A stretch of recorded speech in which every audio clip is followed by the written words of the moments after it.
ఇది మన టీజీవీ తెలుగులో మొట్టమొదటి in person interview. Welcome to the guiding voice Telugu.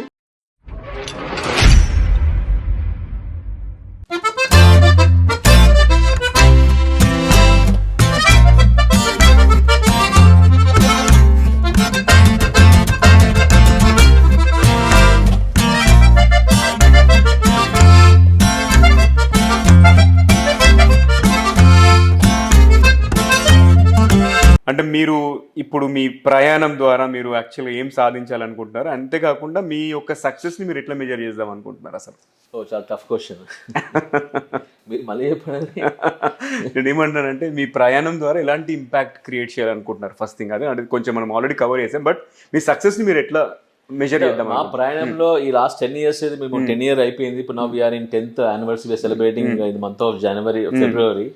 So మేము మా ఆబ్జెక్టివ్ అట్లే ఉండే, what transformation can we bring in the education system. మేము తీసుకొచ్చాం జూనియర్ కాలేజ్ అంటే ఇట్లా ఉండాలనేది 10 years మేము క్రియేట్ చేస్తాం అక్కడ. ఇప్పుడు పేరెంట్స్ తెలుస్తుంది, వేరే కాలేజ్ వాళ్ళు ఇంప్లిమెంట్ చేస్తున్నారు. We're happy about it, right. So పిల్లలకి ఏమేమి కావాలనేది మా దగ్గర ఉన్న parameters no college can match today. And ఇంకా ముందు ఇంకా చేస్తాం, తగ్గించే ప్రశ్నే లేదు అక్కడ, రైట్. సో ఆ transformation mind set of the parent లో ఇంపాక్ట్ క్రియేట్ చేస్తాం.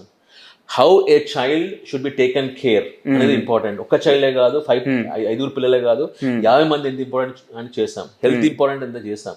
వాళ్ళకి ఫ్యూచర్ లో అన్సర్టెనిటీని ఎట్లా బ్రేస్ చేసుకోవాలి, how to brace, because things are going to be highly uncertain coming, right. అన్నప్పుడు you should be prepared for the uncertainties, confusions. How do you brace it? Failures ni how do you celebrate failures అనేది very important. How do you give a platform to ఆ failures అనేది school college ఆ failures కి encourage చేయాలి, platform ఉండాలి. మా దగ్గర homework analytics అని ఉన్నాయి ఫర్ ఎగ్జాంపుల్, రైట్. మెంటర్షిప్ అని ఉంది. ఈ హోంవర్క్ అనలిటిక్స్ ఏం చేస్తుందంటే it will help the child, it will allow the child to fail and it will also allow the child to identify the reason for failure. It will also allow the child how to overcome this failure. And దీనివల్ల ఏమవుతుంది అక్కడ, రేపు రోజు లైఫ్లో పిల్లలు ఏదైనా problem వస్తే, obstacle వస్తే, you will not feel that I'm unfit, I'm average, I can't do this అని ఉండదు. ఓ ప్రాబ్లం వచ్చిందా దానికి సొల్యూషన్ తీయొచ్చు అన్నప్పుడు స్ట్రెస్ ఎందుకు వస్తుంది? So this is what we're inculcating. And health priority ఇస్తున్నాం మేము అక్కడ, రైట్. రేపటి రోజు వాళ్ళు ఇంజనీరింగ్లో, హయ్యర్ స్టడీస్లో కానీ సొసైటీలో వెళ్ళినప్పుడు ఏదైతే స్కిల్స్ కావాలో అన్ని చేయట్లేమేము, కానీ కొన్ని మాత్రం చేయగలుగుతున్నాం. సో వేరియస్ యాక్టివిటీస్, ఎంయూఎన్ అంటాం, టెడెక్స్ అన్నాం మేము, హెల్త్ మ్యారథాన్ పాయింట్ ఆఫ్ వ్యూలో సెషన్స్ చేస్తున్నాం మేము అక్కడ. అండ్ ఈ మధ్య మేము ఐడియేషన్ ఛాలెంజ్ అని ఓపెన్ చేస్తాము, ఇన్నోవేషన్ సెల్ ఓపెన్ చేస్తాం. We had started innovation cell wear the budding children, వాడు గ్రేడ్ 7 ఉన్నా, 3rd ఉన్నా, 7th ఉన్నా కూడా మన ఐడియా ఉంటే how do you use that idea to solve the problem, facing problems అనేది ఇన్నోవేషన్ సెల్ ఇంప్లిమెంట్ చేసాము జూనియర్ కాలేజ్లో.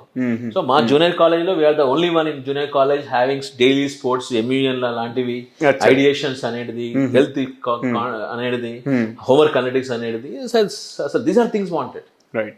అట్లా preparing more or less child more or less for the coming the challenges what is going to face in next few years. అది చాలా చాలా important, ఎందుకంటే అది మెయిన్గా మిస్ అవుతుంది జనాలకి. ఎక్కువగా లగ్జరీస్ అలవాటు అయిపోయి ఒక ప్రాబ్లం వచ్చిందంటే వాడు that is the end of the situation అన్న టైప్స్లో ఉంటుంది. బట్ గుడ్ దట్ అంటే మీరు మంచి విషయాల మీద ఫోకస్ చేస్తున్నారు. అండ్ ఇది మన టీజీవీ తెలుగులో మొట్టమొదటి ఇన్ పర్సన్ ఇంటర్వ్యూ. అండ్ ఇది నాకు ఎప్పటికీ గుర్తుండిపోతుంది. అండ్ నాకు మీతో మాట్లాడడం చాలా చాలా బాగా అనిపించింది. చాలా మంచి విషయాలు షేర్ చేశారు. అండ్ మీ మిషన్కి అండ్ మీ విజన్కి ఆల్ ద బెస్ట్. మీకు టీజీవీ తెలుగులో ఇంటర్వ్యూ ఎక్స్పీరియన్స్ ఎట్లా అనిపించింది?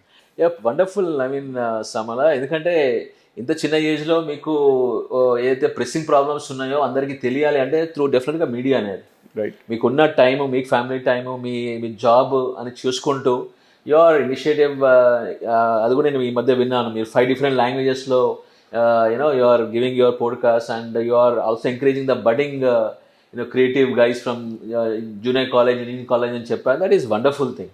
ఎందుకంటే ఆ స్కిల్ బయటకు రావడానికి ఏజ్తో సంబంధం లేదు, క్వాలిఫికేషన్ సంబంధం లేదు. And that you are doing it, it is amazing it. And నేను చూశాను ఈ మధ్య, you have one of the best personalities across the world on your platform. Wonderful and all the best for you. Thank you for coming all the way. We are elated that ours is a physical podcast for you for first time. Right? Wonderful అండి. Thank you. అయితే చిన్న note ఏంటంటే, మీరు ఇంతకుముందు editors గురించి చెప్పారు కదా, ఒకటి మెన్షన్ చేయాలి. మా ఫ్రెండ్ సంగీత ధోనియా అని కన్నడ పాడ్కాస్ట్ మెయిన్ ప్రొడ్యూసర్ ఆవిడ, ఓకే. షీఈ్ మై పార్ట్నర్ అన్నట్టు దాంట్లో. వాళ్ళ కూతురు సాచి అని చెప్పేసి 11th గ్రేడర్, ఆమె మెయిన్ ఎడిటర్ మాకు దాంట్లో. ఓ great. 11th grade editor, right? Wonderful. I think all the parents should understand that. Exactly. Qualification కి ఏజ్ ఇప్పుడున్న టెక్నాలజీకి సంబంధం లేదు. So no matter what the child is in which grade, I think we should encourage them to give by giving the right platform. అందుకే వాళ్ళు ఏంటంటే చాలా హ్యాపీగా ఉన్నారు, నేను ట్రస్ట్ చేసి అమ్మాయికి టాస్క్ ఇచ్చానని చెప్పేసి. Oh, nice. So that's a wonderful thing. So Venkat గారు, థ్యాంక్ యూ వన్స్ అగైన్.